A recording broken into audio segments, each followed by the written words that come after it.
Hello दोस्तों, आप सभी को मेरा नमस्कार। यह एक शिक्षाप्रद कहानी है कर्म बल या भगवान। इसके बारे में जानने के लिए इस चैनल को सब्सक्राइब जरूर कीजिए दोस्तों, और इस वीडियो को अंत तक जरूर देखिएगा दोस्तों।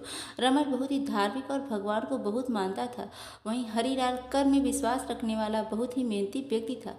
दोनों की आर्थिक स्थिति ज़्यादा अच्छी नहीं थी। एक बार दोनों ने मिलकर अपनी परिस्थितियाँ बदलने के लिए भागीदारी में थोड़ी जमीन खरीदी थी। उनका विचार था कि इस जमीन में वह अच्छी फसल उगाकर उसको बेचेंगे और अच्छा धन कमाएंगे।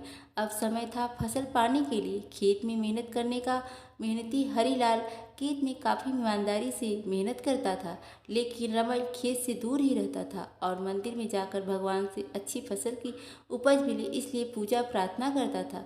समय बीतता गया और कुछ समय के बाद खेत की फसल पककर अच्छे से तैयार हो गई। इस फसल को दोनों ने व्यापारी को बेच दिया, जिसके बदले उन्हें व्यापारी से काफ़ी पैसे मिले। अब बारी थी पैसों के बंटवारे की, तो घर आकर हरीलाल ने रमेश से विनती की इस धन का ज़्यादा हिस्सा उसे दिया जाए, क्योंकि उसी ने खेत में ज़्यादा मेहनत की है। इस बात से असहमति दर्शाते हुए रमेश बोला, नहीं, धन का तुमसे ज़्यादा हिस्सा मुझे मिलना चाहिए, क्योंकि मैंने भगवान से इसकी प्रार्थना की, तभी हमको इतनी अच्छी फसल हुई। मेरी भक्ति और भगवान के बिना ये संभव नहीं होता। दोनों ही अपनी अपनी बात पर अड़े हुए थे। वह दोनों इस बात पे आपस में नहीं सुलझा सके। धन के बंटवारे के लिए दोनों गांव के सरपंच के पास पहुंचे। सरपंच ने दोनों की सारी बात सुनी और उन्हें पता चला कि असली हकदार हरीलाल है। फिर भी रमल की गलतफहमी दूर करने के लिए सरपंच ने दोनों को एक एक बोरा चावल का दिया, जिसमें काफ़ी ज़्यादा कंकड़ मिले थे। सरपंच ने दोनों से कहा कि कल सवेरे 7 बजे तक तुम दोनों को इसमें से चावल और कंकड़ अलग करके लाने हैं। कल तुम दोनों के चावल देखकर ही मैं फैसला करूंगा कि इस धन का बड़ा हिस्सा किसको मिलना चाहिए। रमल और हरीलाल चावल की बोरी लेकर अपने अपने घर चले गए।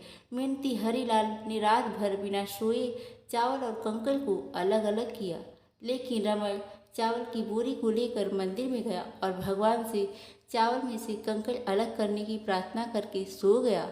अगले दिन सुबह हरीलाल जितने चावल और कंकड़ अलग कर सका उसको ले जाकर सरपंच के पास गया, जिसे देखकर सरपंच बहुत खुश हुआ। रमल वैसी की वैसी बोरी को ले जाकर सरपंच के पास पहुंच गया। सरपंच ने रमन से कहा कि दिखाओ तुमने कितने चावल साफ किए हैं। रमन ने कहा कि मुझे अपने भगवान पर पूरा भरोसा है, उन्होंने सारे चावल साफ कर दिए होंगे।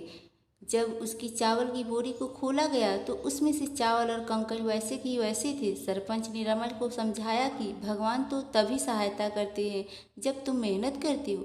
सरपंच ने धन का ज़्यादा हिस्सा हरीलाल को दिया। इस घटना के बाद रमल को अपनी गलती का एहसास हुआ, तो वो भी हरीलाल की तरह खेत में मेहनत करने लगा और अब की बार उनकी फसल पहले से भी अच्छी हुई। महत्वपूर्ण सीख दोस्तों, इस कहानी से हमें यह शिक्षा मिलती है कि हमें कभी भी सब कुछ भगवान के भरोसे नहीं छोड़ना चाहिए। भगवान हमेशा उसी का साथ देते हैं जो कर्म करना नहीं छोड़ता। इसलिए हमें किसी भी क्षेत्र में सफलता पाने के लिए ज़रूरी है मेहनत करनी चाहिए। तो दोस्तों, कहानी कैसी लगी? अगर अच्छी लगी हो तो लाइक और शेयर जरूर कीजिएगा और चैनल को सब्सक्राइब करना ना भूलें।